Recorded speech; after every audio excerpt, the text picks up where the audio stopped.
Un grupo de guerreros oscuros comenzaron a aparecer en la historia durante la Edad Media. Desde el siglo XIII surgieron una serie de leyendas que mencionaban a cierto tipo de combatientes oscuros. Aunque se decía que, a pesar de su apariencia sombría, realizaban buenas acciones y luchaban para proteger a las ciudades de gobernantes injustos y otras amenazas. Los textos que hacían referencias a estas leyendas fueron censurados y prohibidos por la Iglesia. Todo esto durante el periodo medieval.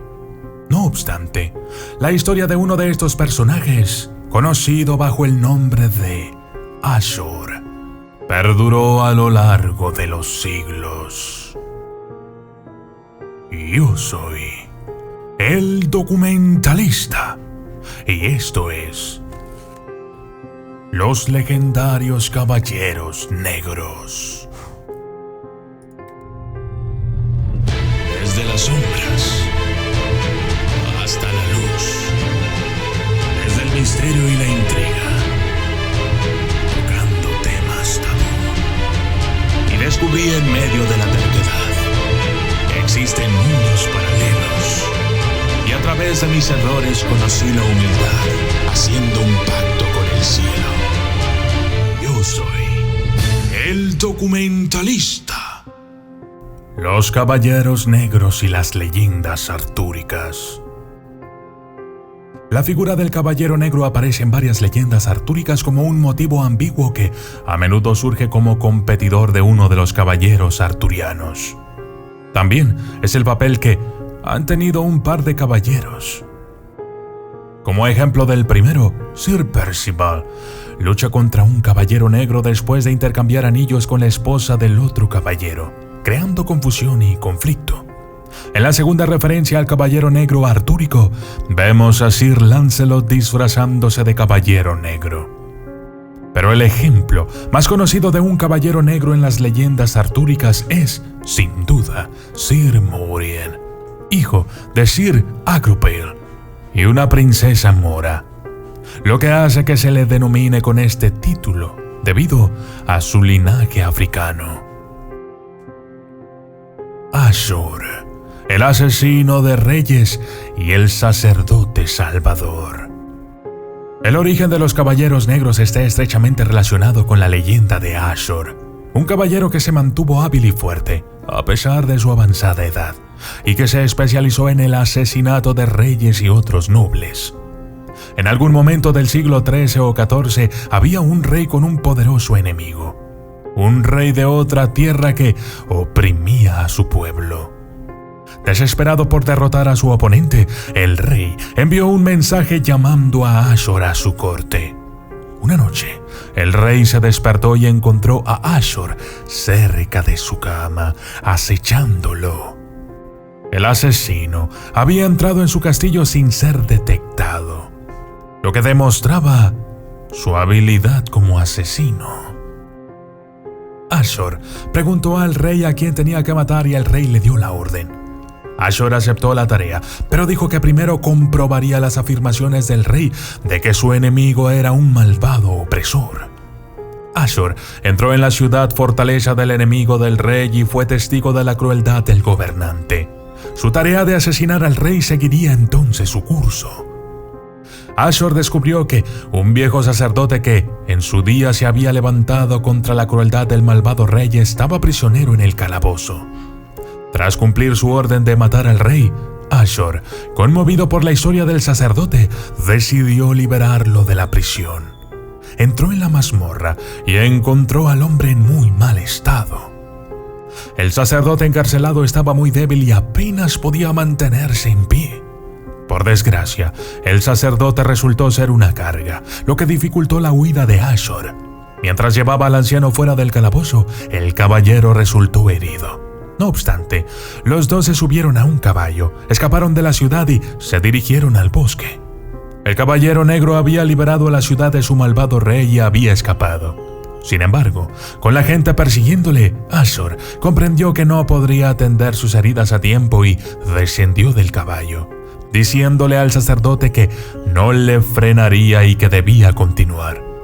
El sacerdote le dio las gracias, le dio su bendición y se marchó como le había indicado.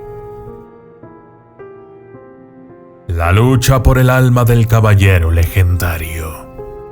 Ashur esperó su final cerca de un árbol. Pronto, mientras la sangre abandonaba el cuerpo del caballero, un demonio apareció ante él diciéndole que su alma le pertenecía y que había venido a reclamarla.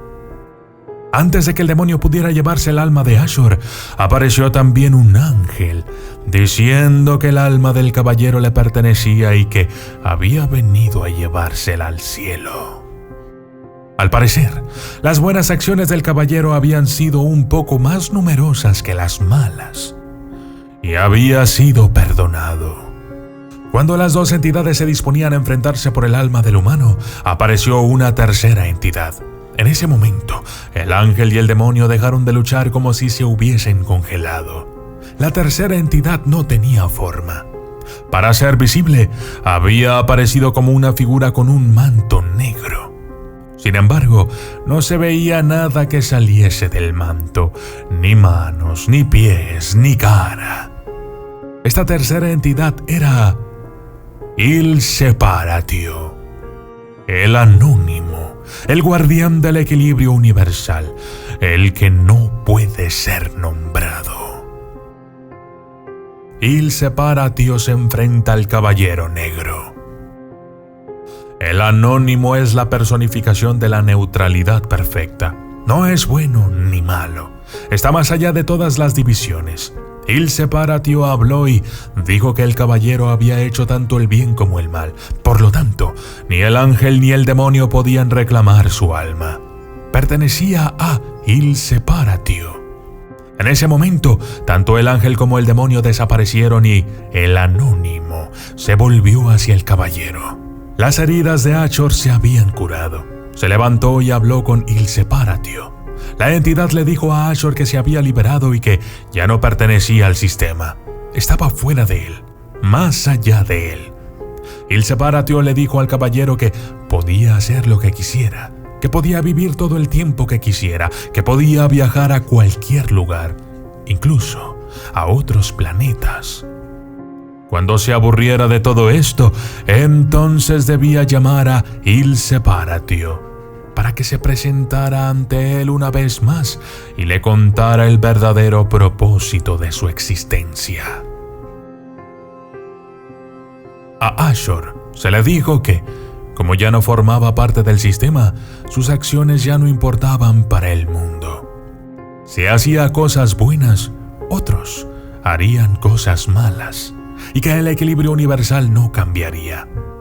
Si realizaba acciones malas, otros harían acciones buenas. Y de nuevo, el equilibrio del universo seguiría siendo el mismo. Según la leyenda, Il Separatio desapareció una vez que terminó su explicación, mientras que el caballero Ashur sigue viviendo entre los humanos en la actualidad. Se dice que eligió hacer buenas acciones como caballero negro, aunque sus acciones ya no importan al mundo. Ashur, el inmortal, sigue siendo el prototipo de la imagen de un caballero negro.